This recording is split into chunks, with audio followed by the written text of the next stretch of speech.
Bears at Vikings, Monday Night Football. And once again, we have an uncertain quarterback. To me, this is a different situation, though. In the Green Bay game we had talked about when we're taping on Wednesday, is Rodgers is uncertain. Vegas has him worth 6 points. Big difference if he plays or doesn't play. Favre, uncertain. But really, as a handicapper, Marco, and I know you have very strong feelings about Favre, it's kind of weird, is what do you value Favre over Jackson? Well, there's no question, and if you watch last week's performance, which was just absolutely ugly by Tavarius Jackson, Did you practice the word Tavarius in the mirror, or you just had that? It just came. It just came. Go ahead. But this is a situation. I think everything surrounding last week's game made it tougher for the Minnesota Vikings. Jackson didn't know if he was starting or not starting. There was certain uncertainty all week. I know they're saying the same things this week, but why should he play? Last week he said, I would have got it injected if there was something to inject.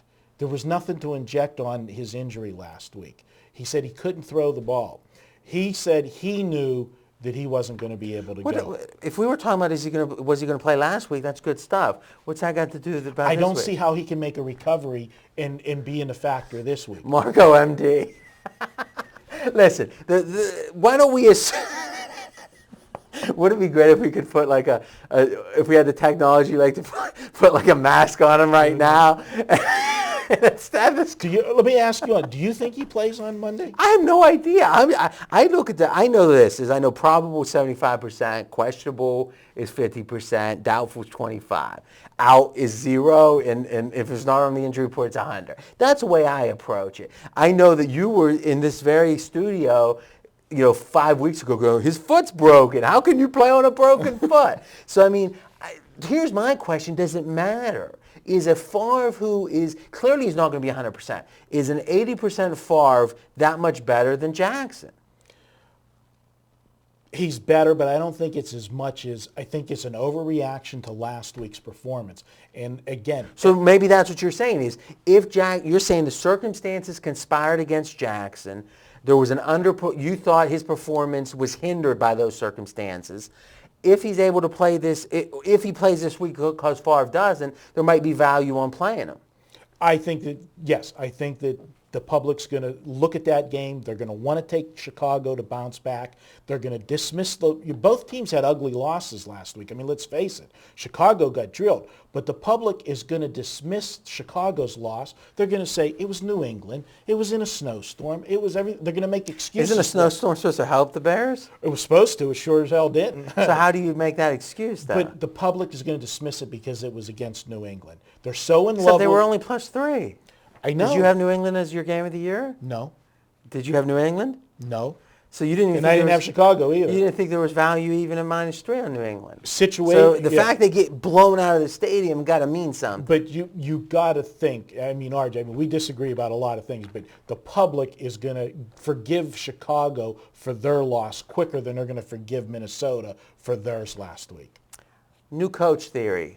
I thought, and actually it was one of in the forums, I do a sharps versus squares play, and my play this week was Arizona, who I've been burnt on them a lot, or last week, I'm sorry, this prior week.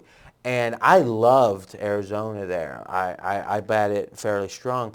It seems like because of what Dallas did, because of what Minnesota had done prior to last week, there was a sense these new coaches invigorated the team.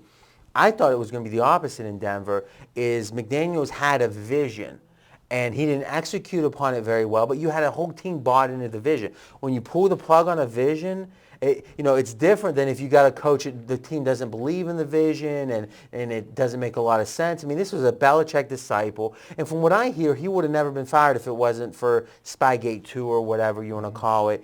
And it was just an ethical concern. So now you got a coach, you believed in his vision, he's gone. And the line actually improved when he was fired. Where Denver started laying more when he was fired. Made no sense at all. I agree with you. And I thought I think it was an overreaction to the new coach theory.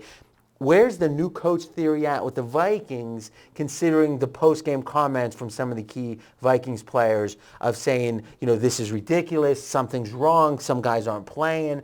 I mean, the team has no chance of the playoffs. Favre is no longer like the mission is to bring, let Favre win on his way out the door. I don't think that was ever the mission, but now he's hurt. What's keeping this team together where it's just not the Bears come in and just blow out an unmotivated Minnesota team? Well, that's the concern. But the one thing that struck me when I heard all of the stuff, when the reporters were asking, what did you think, what do you think of the streak of Favre? And I heard several players say, we played a football game tonight. Favre's record's what it is, but we played a football game tonight and we didn't play well at all. And I sensed a lot of the players were embarrassed by their own performance.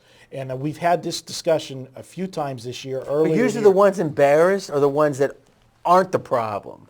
It's the guys that are thinking, hey, I just made $300,000 in that game, are the guys that are the problem. So the vocal leaders that are speaking up about the lack of effort are the ones you probably don't have to worry about. So it seems like you were implying maybe there's going to be a turnaround because they're speaking up. I would think that this team would, because they are on national TV again, they're not going to want to lay a stink bomb the way they did last week. And I know we've had this discussion before a couple times when Dallas kept coming up in primetime games, and we're saying if they're ever going to show up, it would be this week. 8-0 against either on or against. I got Dallas figured out. You got Dallas figured out. But this is a situation, I think, you take everything that happened last week, uncertainty with Favre, the change of venue with the game to Monday night. It just was a bad situation for Minnesota. Even though they have till Monday again, they're home, all the preparation and the travel and the disruption last week is a slight negative for Minnesota. Absolutely. Look at let's not brush the disruption about the Monday game. You talk about coaches and, how much is involved on short weeks and, having to prepare to travel and that. Here's a guy that's never been a head coach and was thrown in with all of that last week. That had to affect the coach for Minnesota. That was something he wasn't ever handled. Now this week, and he's got to be embarrassed. If this is his audition for a head coaching job, boy. But what does that mean? You're saying things I don't know what they mean, though. Is he's embarrassed, he's motivated. What does it mean to the performance of the team? He's going to try extra hard? Exactly. Harder than last week? I would think so. He was on audition last week, wasn't he? I know, but if you were totally embarrassed, you're going to come back. I mean, it's like when you talk about baseball and pitchers. Minnesota's been embarrassed all year. They haven't done anything. Some people are okay with being embarrassed. Well, these are professional athletes. Well, that's the funny thing. That assumes something about listen, if that were the case, how in the heck could the Cowboys become a team that is probably one of the top 12 or 13? If you throw Tony Romo on this team right now, they're probably one of the top 12 or 15 teams in the league, if not top, 9, 10, 11. Right or wrong, Tony Romo on this team playing at 100%. I mean, isn't Dallas right in the mix with Philly and the Giants and the Saints? That's where they were supposed to be, for sure. Well, they were the Super Bowl favorite entering the year. Now, then they get they get embarrassed every week, and then they were professional athletes then, right? Mm-hmm. And then you get a new coach in, a new approach, and now they're playing really well. I think it's too easy. I think some teams respond well to adversity, and some teams actually do worse when they're under adversity. I haven't seen anything from this Vikings team that makes me think adversity is going to improve their performance. Well, we will see on Monday night. This is a game that if it wasn't a Monday night game, probably not even looking at it, but it's going to be a Monday night game. And we're going to know if Favre is playing or not. We're going to know if Favre is playing or not, and if Favre is not playing, I think there's going to be added value to the Vikings because people are going to just go with their eyes, what they saw from Tavarius Jackson last week, and they're going to run to Chicago. I think there'll be value with Minnesota. All right. Now, every Monday we do something special. So no projection. We don't have a line on this game. Every Monday we do something special. But before we go into that, one other stat. Home team in this series has covered 13 of 16. 13-3. And it makes sense. There's probably no more disparate home and away than the dome of Minnesota on the carpet and the outdoor Chicago with that heavy, that field, that slow field. So it really does make sense that each team does really well at home.